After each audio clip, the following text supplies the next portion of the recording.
विद्यार्थियों, स्विट्जरलैंड का संविधान अपन लोग देख रहे हैं। इसके अंतर्गत अब देखते हैं अपन संघीय न्यायपालिका या संघीय न्यायाधिकरण। संविधान के अनुच्छेद 188 के द्वारा संघीय न्यायाधिकरण की घोषणा की गई है।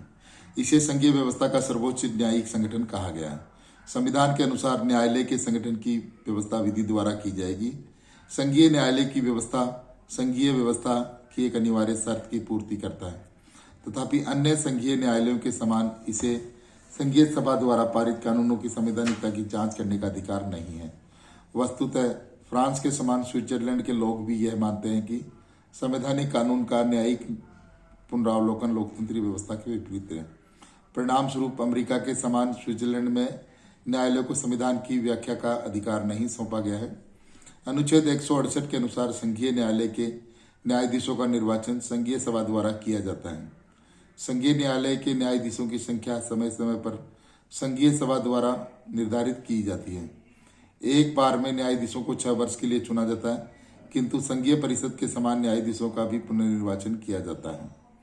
न्यायाधीशों के निर्वाचन में योग्यता का ध्यान अवश्य रखा जाता है। संघीय सभा उन्हीं लोगों को चुनती है जो विधि तथा न्याय के क्षेत्र में व्यापक अनुभव प्राप्त होता है। न्यायाधीशों के वेतन तथा भत्ते भी समय समय पर संघीय सभा द्वारा निर्धारित किए जाते हैं। संघीय न्यायाधिकरण के विभाग। न्याय प्रक्रिया को सुचारू रूप से चलाने के लिए उसे 3 भागों में विभाजित किया गया है: संवैधानिक व प्रशासनिक कानून का न्यायालय, दीवानी कानून का न्यायालय तथा फौजदारी कानून का न्यायालय। 3 प्रमुख विभागों के अलावा कुछ उप विभाग भी हैं, जैसे ऋण व दिवालियेपन का न्यायालय, असाधारण अवरोध का न्यायालय। संविधान के अनुसार न्यायालय स्वयं अपने प्रशासन के संचालन की व्यवस्था करेगा। क्षेत्राधिकार। संविधान के अनुच्छेद 189 के अनुसार निम्न उल्लंघन होते हैं तो न्यायालय के क्षेत्राधिकार में आएंगे। पहला, कैंटूनों के संवैधानिक अधिकार उल्लंघन। यदि कैंटून किसी अधिकार का उल्लंघन होता तो न्यायालय के संवैधानिक क्षेत्राधिकार का विषय होगा।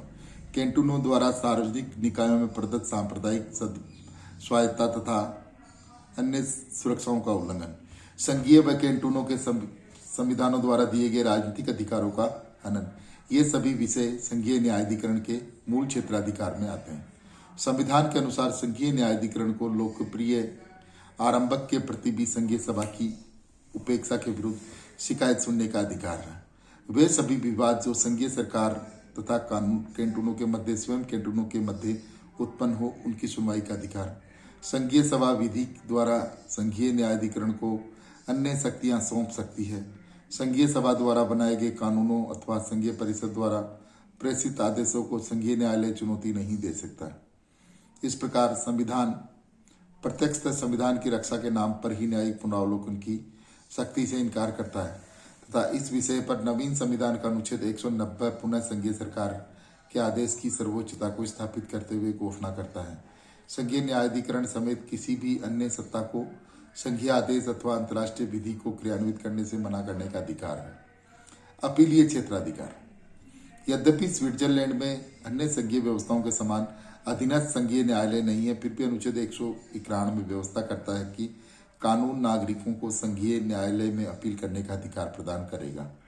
यह संघीय सभा निर्धारित करेगी कि किस प्रकार के मामलों में नागरिक संघीय न्यायालय में अपील कर सकेंगे। इसी प्रकार संघीय सभा इस प्रकार के कानून भी बना सकती है कि कौन से विवाद संघीय न्यायालय तक नहीं लिए जाएंगे। अन्य विवादों के लिए विधि द्वारा साधारण प्रक्रिया की व्यवस्था की जाएगी। अन्य प्रशासनिक व फौजदारी मामलों के संदर्भ में नवीन संविधान अनुच्छेद 191 के अनुसार निम्न व्यवस्था करता है। फौजदारी न्यायालय। संघीय सरकार एक संघीय फौजदारी न्यायालय की स्थापना करेगी।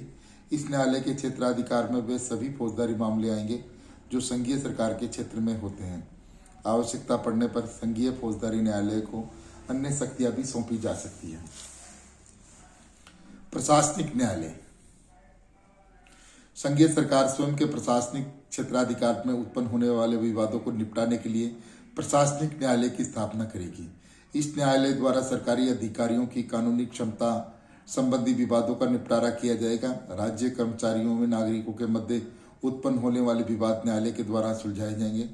इस प्रकार स्विस न्यायालय में ब्रिटेन के समान विधि के शासन के सिद्धांत के स्थान पर यूरोपीय महाद्वीप के अन्य देशों के समान प्रशासकीय कानून की व्यवस्था को अपनाया गया है।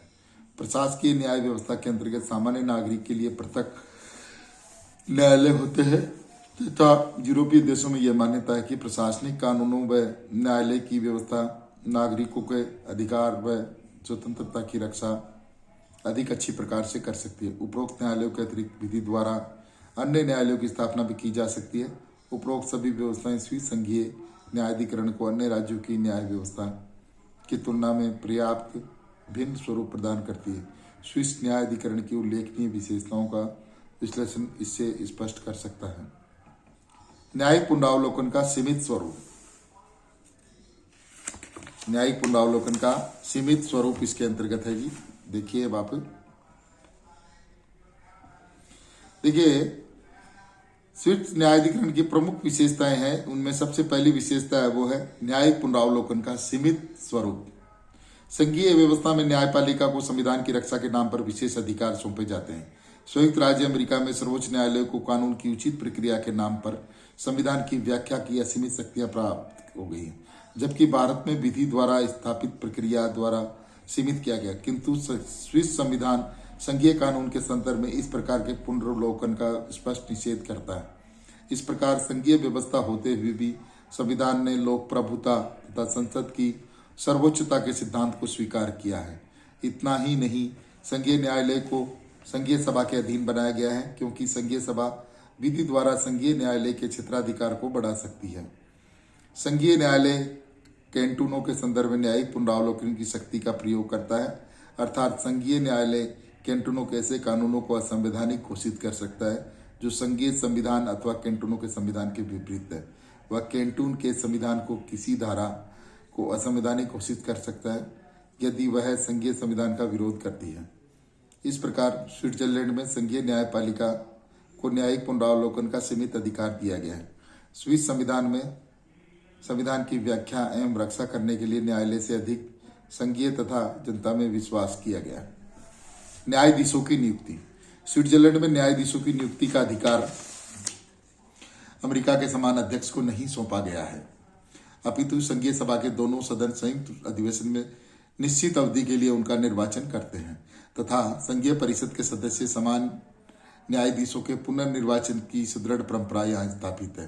परिणाम स्वरूप 70 वर्ष की आयु प्राप्त होने तक पुनर्निर्वाचित होते रहते हैं। स्पष्ट है कि न्यायाधीश के रूप में सद्व्यवहार तथा योग्यता के कारण ही उनका पुनर्निर्वाचन संभव होता है।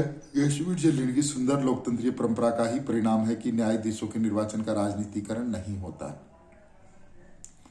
तीसरी जो विशेषता है वो है शक्ति पृथक्करण की अवहेलना। स्विट्जरलैंड के संविधान में शक्ति पृथक्करण के सिद्धांत की उपेक्षा की गई है, क्योंकि संघीय परिषद के समान संघीय न्यायालयों के न्यायाधीशों का निर्वाचन भी संघीय सभा द्वारा किया जाता है। संघीय सभा कानून के द्वारा संघीय न्यायालय के क्षेत्राधिकार में संशोधन कर सकती है। इसके अतिरिक्त संघीय न्यायालय अपने निर्णयों को लागू करने के लिए सरकार के अन्य अंगों पर निर्भर करता है। व्यापक क्षेत्राधिकार। स्विट्जरलैंड की न्यायपालिका की अन्य विशेषता इसका व्यापक क्षेत्राधिकार का होना है। प्राय सर्वोच्च न्यायालय का मूल क्षेत्राधिकार व्यापक होता है तथा अन्य मामलों में उसके क्षेत्राधिकार सीमित होते हैं। अमेरिका में तो दीवानी व फौजदारी मामलों को राज्यों के क्षेत्राधिकार में रखा गया है, अतः राज्यों को ही उन पर कानून बना सकती है तथा राज्य का हाई कोर्ट अपने कानूनों के तहत उनकी सुनवाई करते हैं। किंतु इस संदर्भ में स्विस न्यायालय की स्थिति भिन्न है।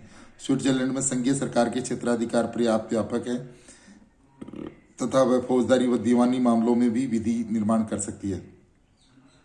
वस्तुतः स्विट्जरलैंड में दीवानी व फौजदारी कानून संघीय सरकार द्वारा संहिताबद्ध किया गया है तथा इसके अंतर्गत उठने वाले विवादों की सुनवाई संघीय न्यायाधिकरण करता है। पृथक प्रशासनिक न्यायालय। नेक्स्ट जो पांचवी विशेषता है यहाँ की न्यायपालिका की वो है स्विट्जरलैंड में विधि के शासन के स्थान पर प्रशासनिक न्याय के सिद्धांत को अपनाया गया है, जिसमें प्रशासनिक अधिकारियों के विवादों की सुनवाई के लिए पृथक कानून तथा न्यायालय होते हैं। परिणाम स्वरूप संघीय न्यायाधिकरण प्रशासनिक मामलों की सुनवाई के लिए पृथक न्यायालयों की व्यवस्था करता है। नवीन संविधान का अनुच्छेद 191 संघीय न्यायाधिकरण को संघीय शासन के अंतर्गत उठने वाले विवादों को सुलझाने के लिए संघीय न्यायिक संस्था बनाने का अधिकार देता है। इस प्रकार से स्पष्ट है कि संविधान निर्माता संघीय न्यायाधिकरण को अत्यधिक शक्तिशाली संस्था नहीं बनाना चाहते थे। स्विस लोकतंत्रीय व्यवस्था मात्र संस्थाओं पर निर्भर नहीं है, स्वयं वहाँ के नागरिक जागरूक है तथा विभिन्न विषयों पर राजनीतिक पहल करते हैं, जिसमें संविधान में संशोधन प्रमुख है।